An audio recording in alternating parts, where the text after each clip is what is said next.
అగ్రనాయకుల చుట్టూ చేరే వాళ్లకు ఒక రాజకీయ, ఆర్థిక, సామాజిక భరోసా ఉంటుంది. అధికారంలో ఉన్నప్పుడు పరపతిని పెంచుకొని 4 రాళ్లు వెనకేసుకొస్తే ఆనక తరతరాల పాటు చీకు చింత లేకుండా బతికే వీలుంటుందన్న నమ్మకం కలుగుతుంది.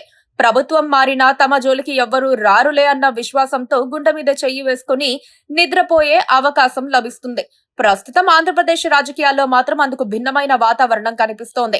టీడీపీ యువ నాయకుడు నారా లోకేష్ తీరు, ఆయన కక్ష సాధింపు ధోరణి అందరినీ ఆశ్చర్యపరుస్తోంది.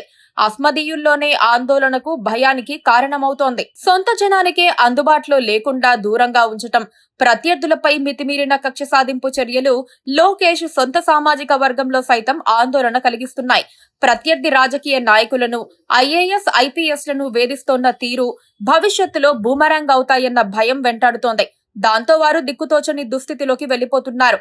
కక్కలేరు, మింగలేరు అన్న పరిస్థితిలో ఉన్నారు. లోకేష్ రాజకీయ పందా ఆయన తండ్రి చంద్రబాబు నైజానికి పూర్తి విరుద్ధంగా సాగుతోందన్న చర్చ విస్తృతంగా సాగుతోంది. అలాగని లోకేష్ ను అందరూ వ్యతిరేకిస్తున్నారా అంటే అదేం లేదు. లోకేష్ తీరే కరెక్ట్ అనే వాళ్ళు కూడా ఉన్నారు. అలాంటి వాళ్ళంతా రాజకీయాలకు కొత్త అని చెప్పొచ్చు. రాజకీయాల్లో తలపండిన నాయకుల్లో మాత్రం లోకేష్ డేంజర్ గేమ్ ఆడుతున్నారనే అభిప్రాయం బలంగా ఉంది. తనకు నచ్చకపోతే సొంత పార్టీ నాయకుల్ని సైతం వెంటాడి వేధించి పక్కన పడేయటం లోకేష్ నైజంగా టీడీపీ నేతలే చెబుతూ ఉండడం గమనార్హం. ఇందుకు తాజా ఉదాహరణగా విజయ డైరీ చైర్మన్ పదవికి చలసాని ఆంజనేయులతో రాజీనామా చేయించడమే అంటున్నారు. చలసాని ఆంజనేయులు నికార్సైన టీడీపీ నాయకుడు. ఆ పార్టీ గెలుపు కోసం ప్రతి ఎన్నికలోనూ ఆయన శ్రమించారని గుర్తు చేస్తున్నారు. అయితే చలసానితో బలవంతంగా రాజీనామా చేయించడం వెనక ప్రధాన అదృశ్య శక్తి ఎవరంటే లోకేష్ పేరే వినిపిస్తోంది. గతంలో ఎప్పుడూ ఇలాంటి దుష్పరిణామాల్ని టీడీపీలో చూడలేదని సీనియర్ నాయకులు వాపోతున్నారు. లోకేష్ ను ఎవరు నడిపిస్తున్నారు, ఆయన ఎందుకిలా ప్రవర్తిస్తున్నారన్న చర్చ ఇప్పుడు వైసీపీ కంటే టీడీపీ అనుకూల వర్గాల్లో ఎక్కువగా వినిపిస్తోంది. ఒక మహిళా ఎస్ఐని తోసేశారని వైసీపీ లోకల్ లీడర్ పై వెంటపడి కేసు పెట్టించి అరెస్ట్ చేయించటం లాంటి చర్యలు టీడీపీ పట్ల వ్యతిరేకతకు కారణమవుతోంది. అలాంటి చర్యల వల్ల వైసీపీలో పట్టుదల పెరుగుతోంది. పోరాడాలన్న కసి కూడా పెరుగుతోంది.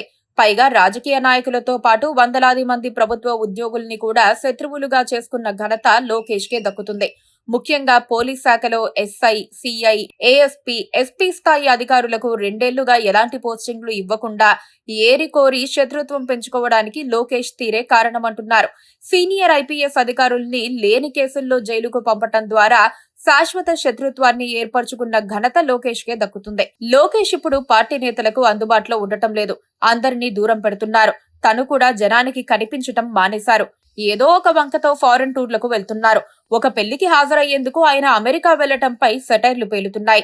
గతంలో జగన్ ఫారెన్ టూర్లపై విమర్శలు చేసిన వాళ్ళు ఇప్పుడు ఏమీ మాట్లాడలేక మౌనం వహించాల్సి వస్తోంది. ఇలాంటి చర్యలు ఎన్నో ఉన్నాయి.